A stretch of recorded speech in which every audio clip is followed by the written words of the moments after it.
안녕하십니까. 대전 둔산여고에 근무하는 교사 하승석입니다.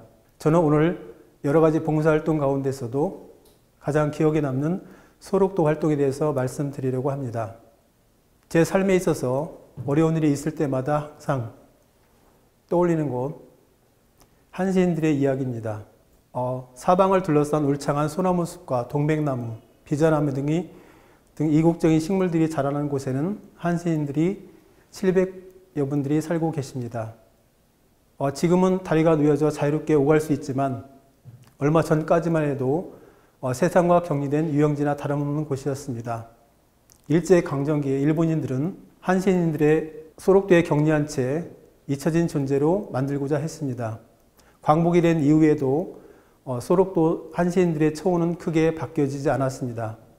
오랜 시간이 흘러서 전염의 위험이 사라진 최근에 와서야 사람들은 소록도를 찾고 있습니다. 자기소개가 끝나고 봉사활동에 참여한 동기를 이야기한 후에 새벽 기도회가 끝나고 한시인들로부터 일제감정기에 있었던 종교적인 탄압, 인간적인 멸시, 모진 고문과 굶주림에 시달리던 질곡에 쌓인 이야기들을 들었습니다. 그런 환경 속에서 신앙의 힘으로 모진 고통을 겪으셨다는 것을 깨달았습니다. 가장 낮은 곳에서 머물면서 인생의 역경을 신앙의 힘으로 극복하신 그분들에 대해서 다시 한번 생각하게 되었습니다. 그리고 그동안 평범하게 살아왔던 날들에 대해서 감사함을 느꼈습니다. 국립소록도 병원에 가서 병실에 들어가서 한시인들을 보는 순간 말문이 막혀서 아무것도 할 수가 없었습니다. 팔목과 다리가 절단되신 분, 코뼈가 주저앉아 얼굴 형체를 도저히 알아볼 수 없는 분, 뼈만 앙상하게 남아 계신 분, 그분들을 보는 것은 너무나 괴로웠습니다. 놀란 모습을 보이지 않으려고 생각하는데도 몸은 마음대로 움직이지 않고 눈물이 나와 수건조차 잡을 수가 없었습니다. 마음을 다잡으며 세안을 시작했습니다. 앞이 안 보이시는 울퉁불퉁 굴곡이 심한 얼굴이 보이지 않는 분께서 세안을 시작했는데 너무나 오랜 시간이 걸렸습니다. 세안을 마치고 식사 수발을 드리는데 앞이 안 보이시는 한센분께서 죽사발에 얼굴을 파묻으시고 핥아드시는 모습을 보고 나서 너무나 가슴이 아팠습니다.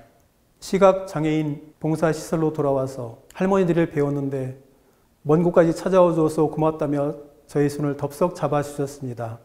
요즘 아이들 가르치기가 힘들지 않느냐며 저에게 물으신 할머니께서는 그동안 소록도에서 겪으셨던 인생 이야기들을 담담하게 들려주셨습니다. 다른 사람의 이야기를 들을 수 있는 시간, 누군가의 삶에 귀 기울일 수 있는 시간이 있다는 것이 얼마나 소중하고 귀한 것인가를 깨달았습니다. 한센병 환자는 3번 죽는다는 말이 있습니다. 첫 번째는 질병을 앓다가 죽고, 두 번째는 실험용으로 해부실에서 죽고, 세 번째는 화장하여 말령단에 안치되어 죽는다고 합니다. 인간다운 삶이란 무엇일까요? 우리는 흔히 태어난 존재 그 자체만으로 존중받고 인격적으로 대우받아야 한다고 생각하지만 이분들의 삶은 전혀 그렇지 못했습니다. 이분들은 어떻게 이런 극한적인 상황 속에서도 실존적인 삶을 이어올 수 있었던 것일까요? 소록도 봉사활동은 삶을 성찰하고 나눔의 미학을 실천하는 소중한 배움의 현장이었습니다. 해마다 학생들이 저에게 묻곤 합니다.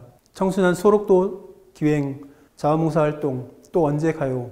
라는 질문을 받을 때마다 저는 교사로서의 보람과 더불어서 함께 살아가는 삶의 가치에 대해서 다시 한번 성찰하게 됩니다.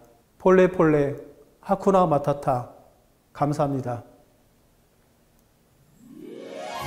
제가 봉사활동 오랫동안 했는데 이것을 다른 사람들한테 전달하려니까 좀 떨리기도 하고 이렇게 겸연쩍은 생각도 듭니다. 제가 크게 자랑할 것은 없는데 평소에 다른 사람들도 나눔을 실천하는 좀 계기가 되었으면 좋겠습니다. 저 자신에 대해서 생각을 별로 안 해봤었는데 준비를 하면서 저 자신을 좀 성찰하고 또 앞으로 어떤 삶을 살아가야 되겠다는 그런 다짐을 하는 좋은 계기가 되었던 것 같습니다.